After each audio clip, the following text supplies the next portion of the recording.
Alrighty, what's up people of the world? It's me again, Alex Wimmer, aka AP3 Jumped, finally with a new haircut. I mean, holy fucking shit, I've been waiting for this shit for a very long fucking time. Kinda like what I'm gonna talk about today in my video, but welcome to VLogz 108, where I'm just gonna ramble about some stuff related to gaming. And by the way, when I film with my phone, see here's the whole damn device, and the camera is actually on the complete opposite end of the whole damn thing. So in other words, the camera isn't in the middle of the screen; it's on the side of the screen. So I have to tilt the whole damn phone if I want to center myself in the frame. it's very retarded, but my throat it fucking hurts so bad. My throat is so. Hold on a second. Okie dokie.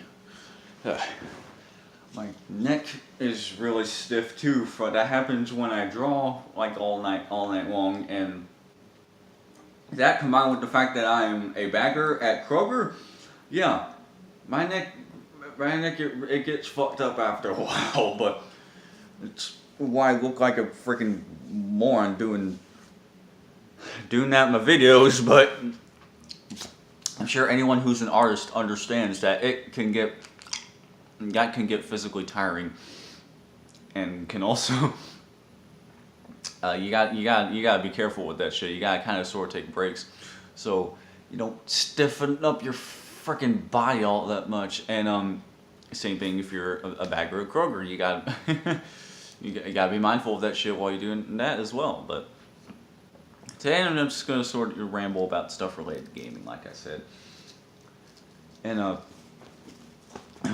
really only two things, really. One thing I do want to talk about, though, is another rumor that has actually come true.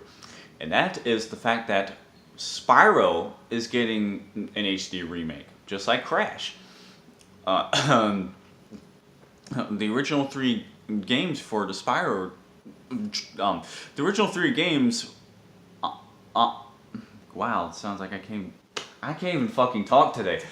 The original three games, of course, the original three Spyro games on the PlayStation are all getting HD remakes, which is really cool, honestly. I mean, I'm not really a Spyro person per se. I'm obviously much more of a Crash Bandicoot fan, but I am very happy for Spyro fans because they've been clamoring for this for years, and I'm honestly glad that they're finally getting their wish. Just like us Crash fans, me, were hoping that Crash would make a comeback, and it seems like Spyro has made, like, you know, a faithful comeback, because the game's it's actually called Spyro Reignited Trilogy, so it kind of has a similar subtitle to Crash Bandicoot, with the subtitle being relative to the franchise that it's based on. Insane being named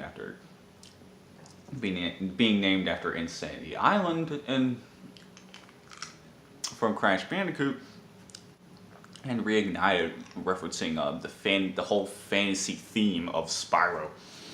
So that's really cool, and it seems like they kept the art style for the original three Spyro games intact. It looks gorgeous. Like the colors look really bright. Everything is nice and detailed. It's everything looks so like smooth, and it doesn't look like, you know, hyper realistic like the Insane Trilogy does, but that's okay for this particular art style. Something like really bright and you know, cartoony can still have, you know, like more simplified, you know, textures and whatnot, and still look great in HD. And so, if you know what I'm saying. So, I mean, the only Spyro game I played was A Hero's Tale, and that was really fun. That was my only Spyro experience, and I really did love the whole exploration and fantasy aspect of Spyro, at least from what I played of A Hero's Tale. In that particular game, I liked playing as all these different characters, and I didn't complete it though. Like I must have gotten stuck, or I didn't collect enough power MacGuffins in order to proceed. You know, something akin to Power Stars from Mario, or Power Cells from Jak and Daxter. Yeah, don't forget about that. They worked the same exact way. So, hell, there's even some SpongeBob games that are that function like that, have power MacGuffins like that. But anyway, I'm getting a wee bit off topic, but I'm still talking about gaming. So, even though I'm not a Spyro fan, I'm still glad. I'm still happy for Spyro fans that they're, you know, actually getting their wish, just like me, a Crash fan. All us other Crash fans have gotten our wish of Crash making a comeback. I feel like I just said that, but and also glad Spyro is, you know, like returning to his roots, I guess, because, you know, his classic design is back. And I know a lot of people are actually happy about that. I am too, because his redesign in Skylanders was weird, and that actually was his second redesign. His first redesign was in some other game. You know, he looked all really edgy, and he looked absolutely ridiculous. But go watch Noxton / wait, I said that all wrong. Go watch Loxton / Noggin's video about that Spyro getting a redesign and such, and I think it's I think it talks about a lot of different characters. I think in his video where he talks about other characters getting redesigns, more edgy redesigns. When he talks about he talks about I think he talks about Crash, but he most definitely talks about Sonic and Jak and Daxter as well. So yeah, we don't know that we've only seen a little bit of the content for the Reunite trilogy. I'm pretty damn sure we're gonna get lots of stuff revealed at E3, and maybe even before E3. I don't know, but the trailer dropped just yesterday, I think. So and I think the trilogy comes out later in the fall. So I'll definitely be keeping my eyes peeled for more information on the Reunite trilogy. I don't know if I'll play it. I mean, I would get this if I did play the original Spyro games, the good ones at least, because I know they're bad ones. But I don't know. I feel like I would have to have played the originals first, then played the remake in this particular instance, like with Crash. That's just, I don't know, that's just might be me being OCD, but I guess it makes a little sense. So I guess that's it for that. Let's talk about randomness now, shall we? Now, if you don't know what randomness is, it's a segment I do at the end, usually at the end of every vlog that I do, where I show off a random object of the day and talk about a random fun fact of the day. Those should be pretty self-explanatory, and sometimes they're in every single vlog. Sometimes I have them in the beginning or right smack dab in the middle, just for circumstantial reasons. But I know I look like a fucking retard doing my neck like that, but I really just gotta be careful. What I'm going to show to you is something I meant to show a while ago, but it is the 300th issue for Game Informer. So yeah, this is pretty interesting because it came out in April 2018, and then here's the back too. It's got a mother brain in the back. And you know what? I'm gonna give you a little history about me and Game Informer for a second, because I remember when the 200th issue came out. It had a custom cover. The background was white, and it had lime green graphics of. It was like a you know what do you call it? An abstract drawing of a bunch of different games being represented into that drawing on the cover. I don't quite remember what the back looked like, but that came out way back in 2010. back when I was still playing Super Mario Galaxy 2 on the Wii, and watching YouTube on the PlayStation 3 and the Wii. So yeah, that was back when I still lived with my dad, and that was the last house he lived in by himself before he got a girlfriend, and that's too many details, but yeah. 200th issue came out back during that time when I just started high school. I was beginning to be a freshman in high school when the 200th issue came out. Like, like holy shit, that was pretty that was pretty cool looking back. That was some of my favorite times looking back. That's one of my favorite memories, and one of my favorite places that I lived at. I miss every single house that I've lived in, but it's just one of my own personal stories. And my dad got into Game Informer. He got every single issue. He started getting them like since the very beginning, or at least since the early 2000s. And he collected most of them. He collected every single He got every single issue from like at least the early 2000s, as far as I know, all the way up until like the 2010s is when he started getting them. And he got the. There's people outside my door. But he got the 200th issue. And random fun fact, the 200th issue was the first issue to adopt this font for the logo. Because the old font for Game Informer was very big. It took up like this much of the top of the cover. So yeah, it was a very like big, bubbly looking font. However, this font became the current font starting with the 200th issue. So, yeah, and then after a while, I started collecting Game Informers myself, and now there were some times where there would be some times where I wouldn't get Game Informer. Sometimes I'll go several months without getting Game Informer, either because I couldn't afford to renew my card, or whatever else have you, but. To be quite honest, I know GameStop is controversial and all that shit, and I know even the Game Informer magazines themselves are a little bit controversial. Well, at least according to some people that I've seen on YouTube talk about this sort of thing.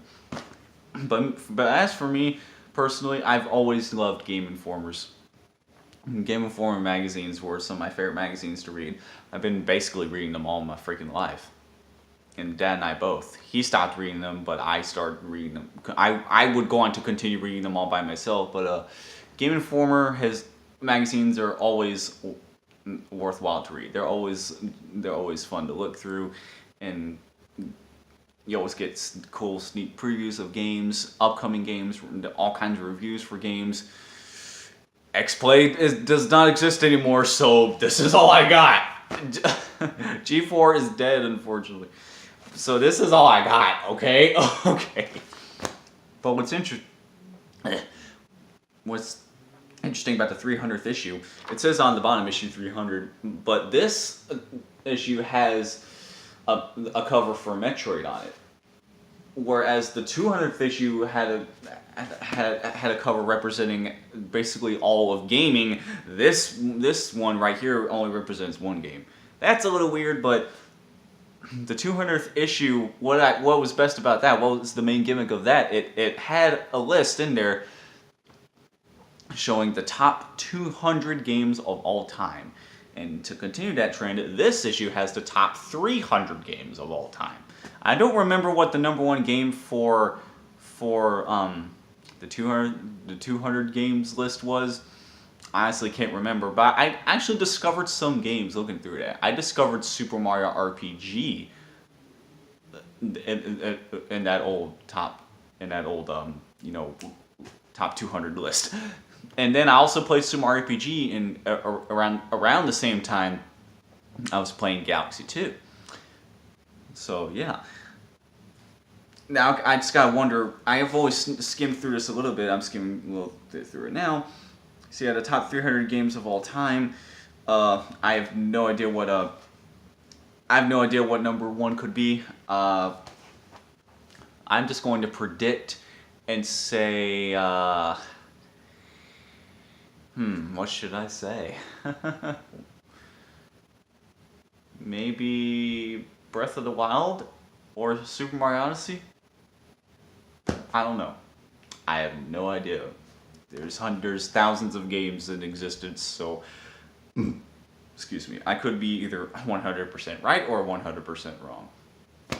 But yeah, that's my little story with Game Informer. So, sometimes certain covers have their own custom fonts. Like, I'll get up and show you right now. Like these ones right here. One of them is talking about God of War 4. Yeah, every now and then there's some Game Informer issues that have custom fonts at the top representing the game that's on the cover. In this case, that would be God of War 4, or excuse me, just God of War.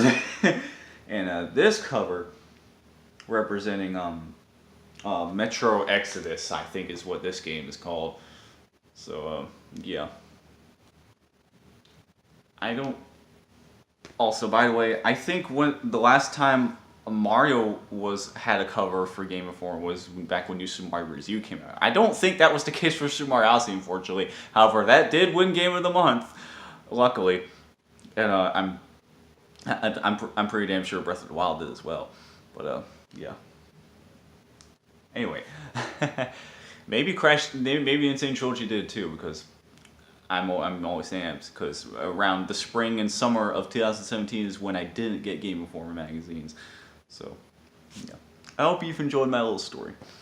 And me just talking about Spyro and Game Informer. As well as games in general. And there's people still playing music downstairs. And hopefully it's muffled up enough to where I don't get a copyright little issue. Not a copyright strike, but a copyright, notice. Because YouTube emails you about that shit. But if you like this video, then don't forget to subscribe. Be sure to stay tuned for the last 2 Loud House episodes for this wave, if you will. Fandom Pains and Rita Her Rights. Those will be uploaded tonight and tomorrow. So be looking forward to that, and stay tuned for some more Crazy Food videos as well. I might do an update for the month on Monday. I don't know, we'll have to see. I posted a drawing on Twitter, so go check out my Twitter. I posted a drawing for an original Mario villain I created, known as Stickman. I made him as sort of a replacement / alternative arch nemesis for Mario, kind of sort of replacing Bowser. But go check out my Twitter. The link will be in the description for the post, and I think you're gonna like it. And I'll post it on DeviantArt